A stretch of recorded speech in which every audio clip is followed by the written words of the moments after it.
जय बोलो देवादिदेव 1008 श्री भगवान महावीर स्वामी की, अहिंसा परमो धर्म की, परम पूज आचार्य गुरुवर श्री विद्यासागर जी महाराज की, मुनिवर श्री प्रमाण सागर जी महाराज की जय। मुनिवर श्री अरह सागर जी महाराज की, आरिका रत्न श्री 105 दणमती माता जी की, समस्त आरिका संघ की। पंच कल्याणक प्रतिष्ठा महोत्सव के सानंद संपन्नता के बाद आज हम सब फिर से थोड़ी सी बातचीत के लिए बैठे। आज केवल एक ही बात मन में आ रही है कि आपने इस पंच कल्याणक को संपन्न किया, इसका फल क्या चाहते हो? क्या फल चाहते हो? बोलो। हाँ, मोक्ष वोक्ष की बातें तो झूठ है। हाँ, फल तो चाहिए ना। क्या चाहिए? ले, इनको वासना चाहिए। क्या फल चाहिए? जैन जगत के एक बड़े प्रख्यात आचार्य हुए हैं, आचार्य पूज्यपाद, बड़े दार्शनिक और उद्भट विद्वान थे और उन्होंने भगवान की भक्ति खूब की। तो एक दिन उन्होंने भगवान से कहा कि भगवान,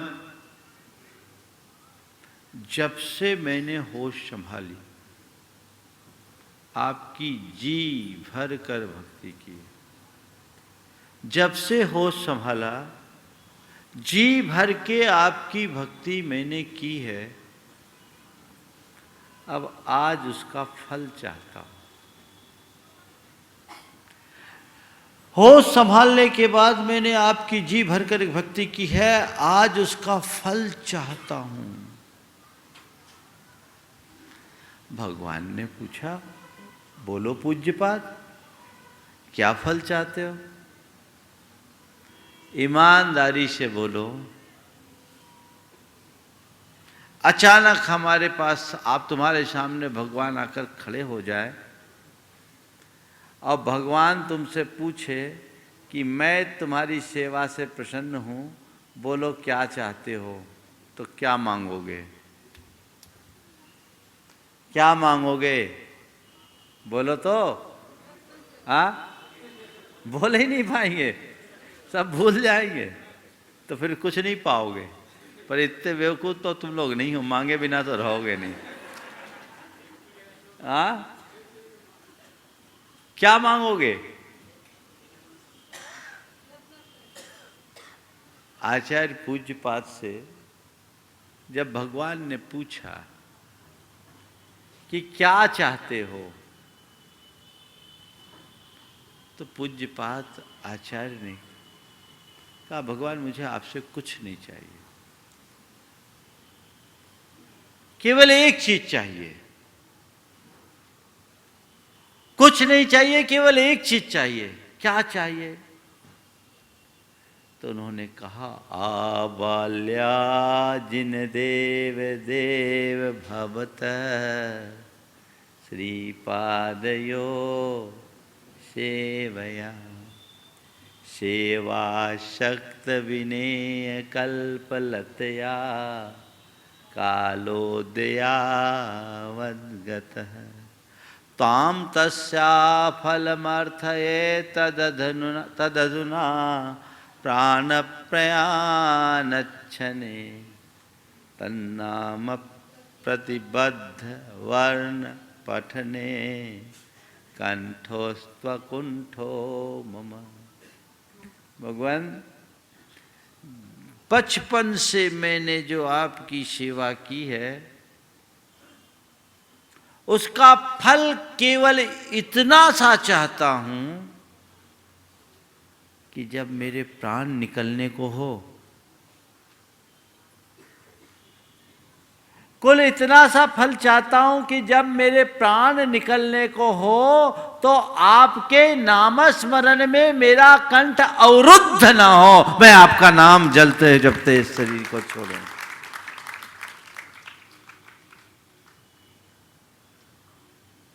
बस सच्चे अर्थों में भक्ति का यही फल है। भक्ति का मतलब ही है भाव विशुद्धि युक्त अनुराग, है ना। और आप लोगों का क्या होता है, पंच के लालक हो गए, आज सब ठंडे, निपट गए, हो गया। कल तक कार्यक्रम था, जोश खरोश था, और आज निपट गए, है ना। निपटना नहीं है, गोरख धंधे को निपटाना है।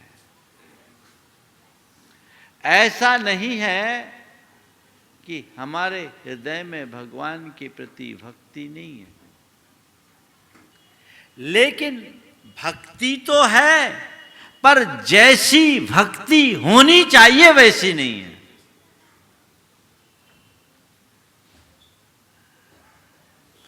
भक्ति के संदर्भ में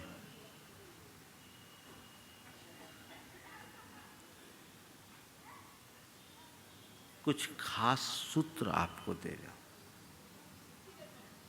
भक्ति क्या है? अनुरक्ति ही भक्ति है।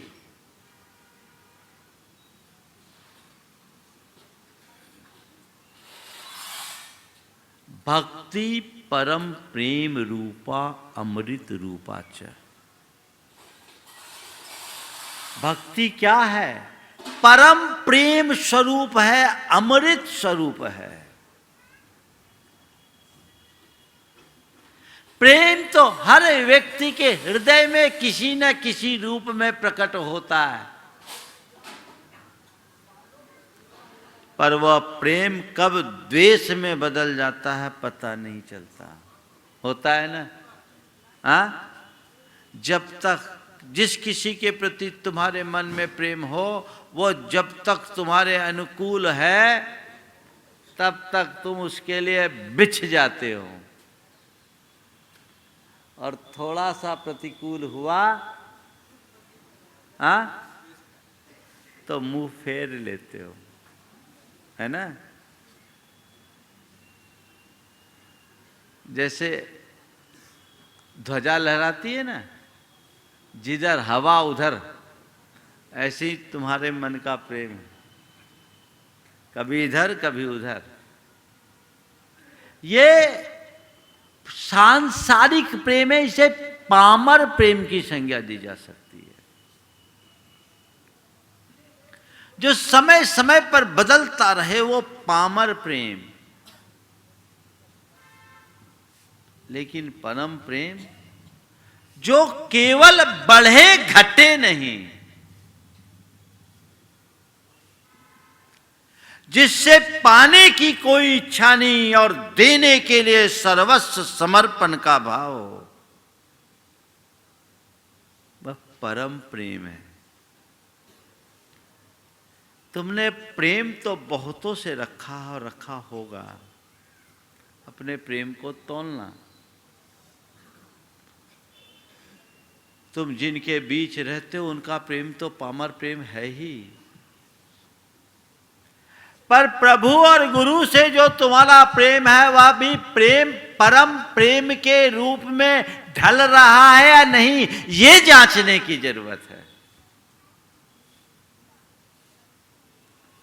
संभवतः अनुभव यही कहेगा कि अभी मैं परम तक नहीं पहुंच सका। पल में बदल जाता है, बदल जाता है कि नहीं बदल जाता।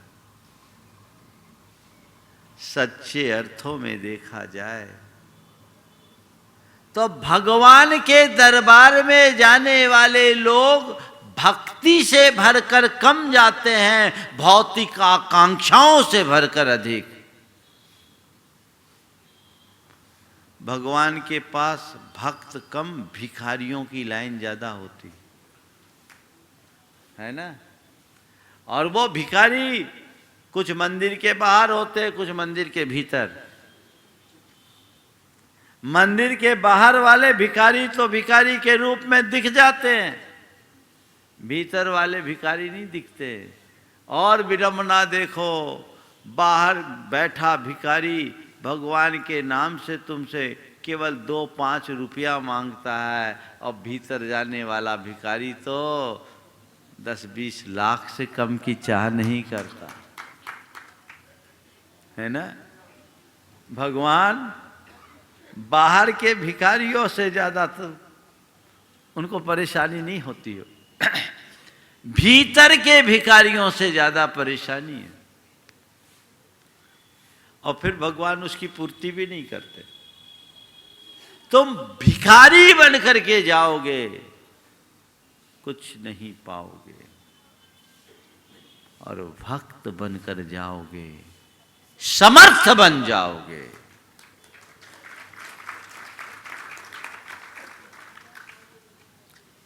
मंदिर में एक अंधा भिखारी भगवान के चरणों में पहुंचा और भगवान के प्रति कृतज्ञता भरा आभार प्रकट करते हुए कहा, प्रभु तेरे चरणों में कोटि कोटि नमन बंदन आभार। आज कितनी प्रबल कृपा की है तूने मुझ पर, बहुत बहुत आभारी हूं तेरा। माना कि मेरे पास आंखें नहीं हैं, पर तूने मुझ पर कितनी बड़ी कृपा की कि कम से कम पैर तो दिए, सबल पैर तो है, उसके सहारे मैं तेरे दरबार में आ जाता हूं। मेरे पास आंखें नहीं है तो क्या हुआ, तेरी दृष्टि मुझ पर पड़ जाती है, मैं निहाल हो जाता हूं।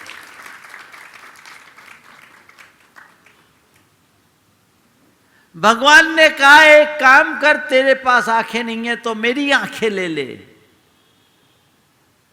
तुझे दृष्टि मिल जाएगी, ये आंखें ले ले। उसने कहा, नहीं भगवान, मुझे ये आंखें नहीं चाहिए। अच्छा है मेरे पास आंखें नहीं हैं, आपको नहीं देख पाता तो क्या हुआ, औरों को भी नहीं देख पाता, आपकी दृष्टि मुझ पर पड़ जाती है। आंखें दे दोगे तो पता नहीं किसको किसको देखता फिरूंगा, मुझे आपकी दृष्टि के अलावा और कुछ नहीं चाहिए। भगवान उससे वार्ता कर ही रहे थे, इसी बीच उस मंदिर को बनाने वाला सेठ स्वर्ण थाल में पूजा के द्रव्य लेकर पहुंचा और इस अंधे भिखारी को भगवान से बात करता देख तमतमा गया। अच्छो, भगवान को और कोई नहीं, ये पसंद आया। अरे कम से कम स्टेटस का तो ख्याल रखते हैं, धन्य है भगवान को स्टेटस दिखा रहे। भगवान, मैंने आपका मंदिर बनाया, मैं रोज आपकी पूजा करता, जन्म बीत गया, आज तक आपने मुझसे कोई बात नहीं की, और आपको ये भिखारी पसंद आया, ये मेरे साथ नाइंसाफी नहीं है। भगवान ने कहा, रे क्या बताऊं, तू रोज मेरे पास आया और कुछ ना कुछ मांग करके गया। तो रोज मेरे पास आया और रोज कुछ ना कुछ मांगता आया। मैं रोज सोचता था कि मेरे पास कोई भगत आए तो मैं कुछ दूं, पर तू भिखारी बनकर आया तो मैं तुमसे क्या बात करूं।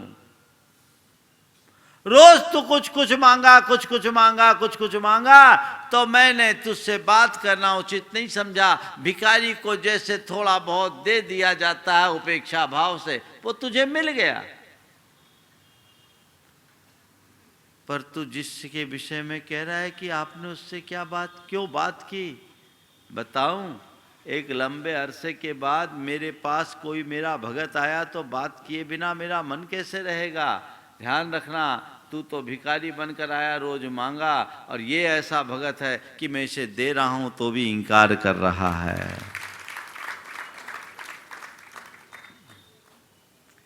नाप लो अपने आप को, कहां हूं। परम प्रेम उत्तरोत्तर बढ़े। और परम प्रेम का मतलब क्या है? तस्मिन अनन्यता तद विरोधीषु उदासीनता च। जिसके प्रति प्रेम हो उसमें अनन्य हो जाओ, लीन हो जाओ, डूब जाओ,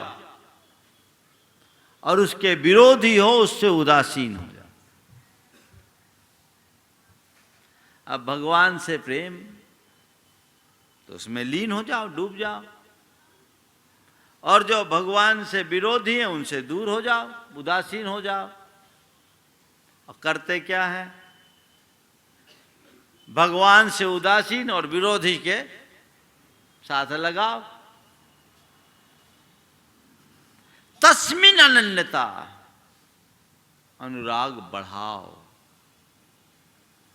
मैंने कहा कि भगवान से प्रेम नहीं है ऐसी बात नहीं है, पर जितना भगवान से प्रेम है उससे कई गुना औरों से प्रेम है ना। एक बार एक भगत भगवान के पास गया और भगवान से शिकायत करने लगा, भगवान आपने ठीक नहीं किया, भगवान आपने ठीक नहीं किया। बोले क्या? मैं आपसे इतना प्रेम करता हूं, आपने आज तक मेरी तरफ कभी कृपा भरी दृष्टि नहीं रखी, स्नेह भरी दृष्टि नहीं रखी। अगर यही बात थी तो आपने मुझे उकसाया क्यों?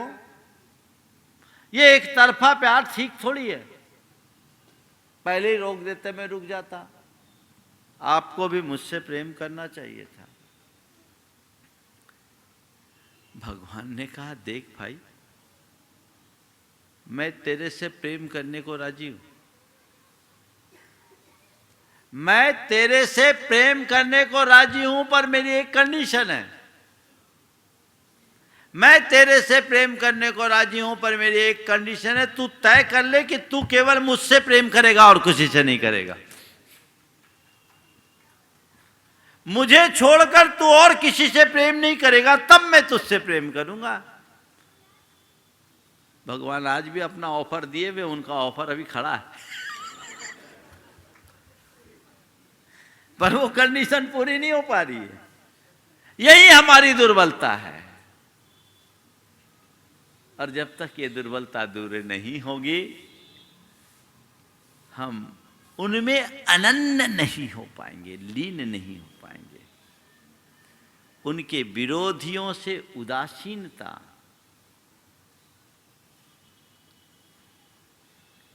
काम, क्रोध, लोभ, मोह के विकार हमें हमारे प्रभु से दूर करते हैं। इनके प्रति उदासीनता होनी चाहिए, इनके प्रति तटस्थ वृत्ति का भाव होना चाहिए। इनसे जब हम उदासीन होंगे तब कहीं जाकर अपने जीवन में कुछ कर पाएंगे।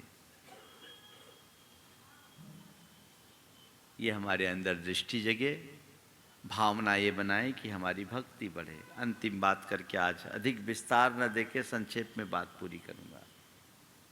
अनन्यता क्या है? अन्याश्रयानाम त्यागो अनन्यता।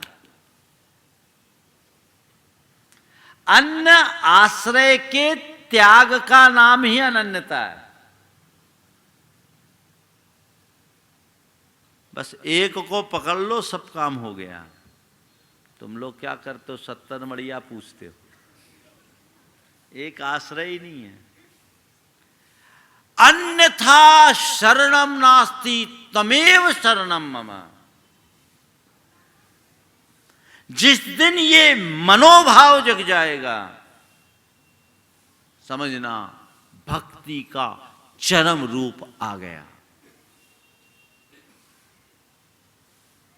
वो भाव अपने हृदय में जगाने का पुरुषार्थ कीजिए और एक ही कामना कीजिए कि भगवान की भक्ति मेरे हृदय में उत्तरोत्तर बढ़ती रहे। मैं अपनी भाव विशुद्धि के बल पर अपने जीवन के पथ को प्रशस्त कर सकूं। सार संक्षेप में आज इतना ही कह करके विराम लूंगा। बोलिए परम पूज आचार्य गुरुवर श्री विद्यासागर जी महाराज की।